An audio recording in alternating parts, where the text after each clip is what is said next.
quick moment to give you an update on where we stand in preparation for tomorrow. I know it's a little bit late, but nevertheless, I'm going to share with you where we are. All right, so tomorrow we're leaving. We want to hit the ground rolling at 6:30. So try to be there early. Make sure you have your lights. Make sure you have your blinkies, and we'll be ready to roll. So 6:30 is the plan when we start to roll and move out. We'll start at the Publix. I believe everybody should have the address. If not, check the thread, and we'll proceed from there.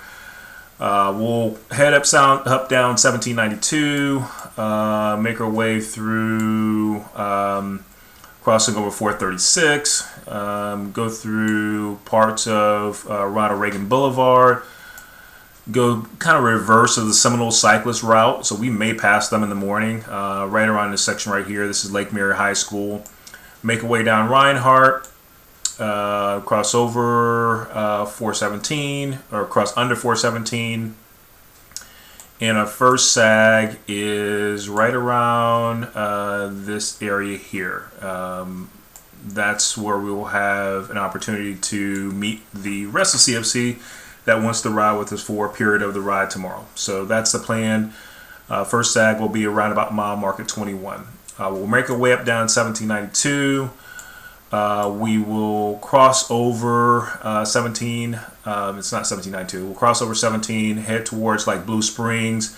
Once we get to Blue Springs back here, we're going to hop on a trail, and we'll take that trail all the way through to this part.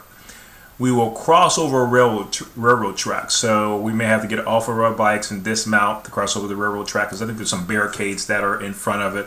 But long and short of, we have about a 2-mile stretch here, and we'll be on the trail. We'll go from there, go along the back of DeLand here. There's some rollers on this section here, so just be aware that, we'll just have to kind of pace yourself, but there will be some rollers on this back stretch. So just remember mentally that after we get off the trail, just be prepared for some little bit of elevation and some climbing and some rollers.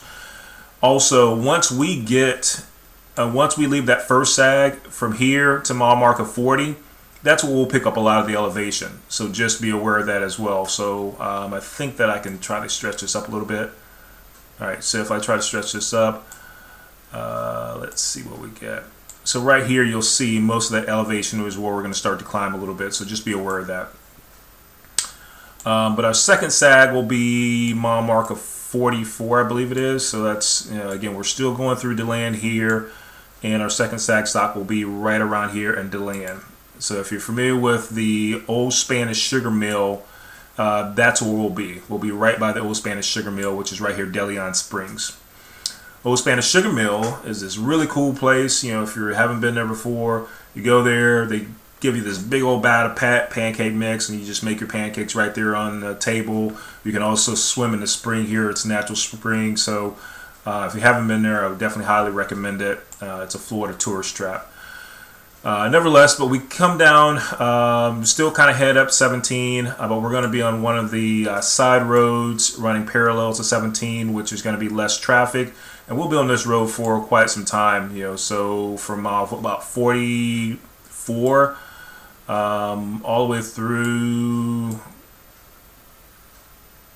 so it looks like it's going to be a pretty good while. So we're going to be on that for about 20 plus miles, and then we'll hop back on 1792. But this is a really good way for us to bypass a lot of the traffic that is on 17 by taking this side road here, which I believe is Old 17. So that'll be a long stretch. We'll have about another 3 to 4 miles before we hit our third sag, which is mile marker 61, which is in this area right here. So I believe it's right around this area is the Shell gas station.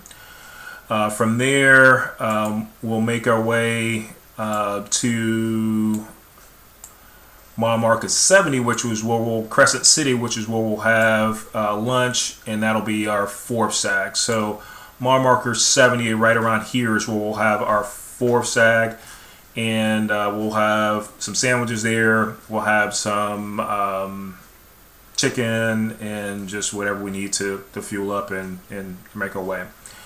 From there, we are going to, again, stay along this route of 17. So we'll be on 17 for a little brief section here. But again, hopping on Old 17 to bypass traffic as much as we can. And once we get around mile marker 80, we're going to be a little bit later in the day. Don't be surprised if the wind picks up a little bit, so just be aware of that. But right in this section here, we're going to have some construction, and we're going to have to cross this bridge as we're making it over this lake. Let's see.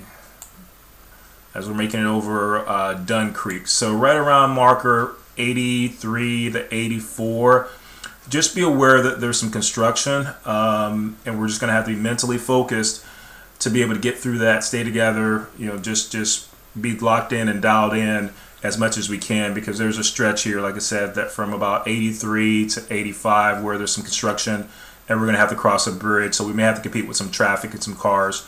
But once we get past that bridge, we're going to get off the road again and bypass 17 as much as we can, going through San Mateo, working our way up through parts of Palaca.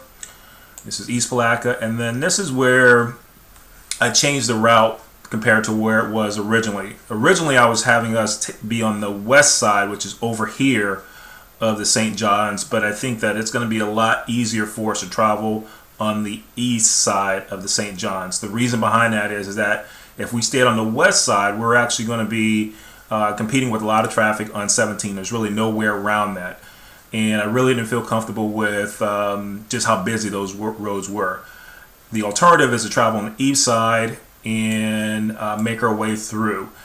The good thing about going on the east side, going through Hastings and some of these other towns, Spud, is that we're going to be in a position to where we'll have very, very thinly traveled roads, so we won't have to compete a lot with cars, and we'll also be in a position to where we'll have a little bit of a shoulder through most of that area. So mile marker 101 is the next sag after. Actually, I think that there is 70, then there's 86, and then we have 101. So we'll have another sag here. Once we get in this section 101, we may start to feel some fatigue. We may start to feel a little bit of wind. So just be, again, focused as much as you can, because I think we're going to have about a 19-mile stretch before the next sag, which will be around mile marker 122. All this section up here is going to be new territory for me, because I haven't written this road, but what I can see from Google Street View, it looks to be a really, really good road that I think that will be really, really safe on. I wouldn't recommend it if I didn't feel comfortable with it. So we'll make our way through here, and we'll have a next sag right around this section right here. I believe there's Publix or something, or CVS that we're stopping at. So we're roughly around about 35 miles out from the finish. Then we'll continue to progress on. I think this is, let's see what road this is. Yeah, so we're just making our way through here, and our next stop will be 138. So this is Old St. Augustine Road, right around this section. So there's a Shell gas station. So what we're going to do is basically cut through a shopping center plaza to get to the Shell gas station, because the Shell gas station sits right on this front side of here where the 8 is. That'll be our last stop, and at that point in time, we will be roughly a total of probably around about 15 to 16 miles away from the finish. All this area up here has a really, really high heat map. Heat map is what I use to be able to see if other cyclists are actually traveling a road. So yeah, a lot of good activity in this area, which I feel good about and comfortable in terms of our travel. And then we'll just make our way through downtown San Marco before we cross St. John's and head into Jacksonville. We'll cross a little bit of a bridge here. This may be the same bridge that Brian and Aaron and I took over this. We went over this morning. So, nevertheless, it's a little bit over 135. It should be a really good route. Get your nutrition now if you haven't got it. We're going to be bringing enough food. We'll have convenience stations and stops that we need to refuel as much as we can. The plan is to ride at a pace of around 18 to 20 miles an hour. Just to pace ourselves to make sure we can finish, so that's the goal, that's the plan. If you have any questions, feel free to send me a message tonight, and we'll proceed from there. But thanks everyone for joining me, and this promises to be a pretty epic trip for CFC. So get some rest, sleep well, and I'll see you guys in the morning. Thanks.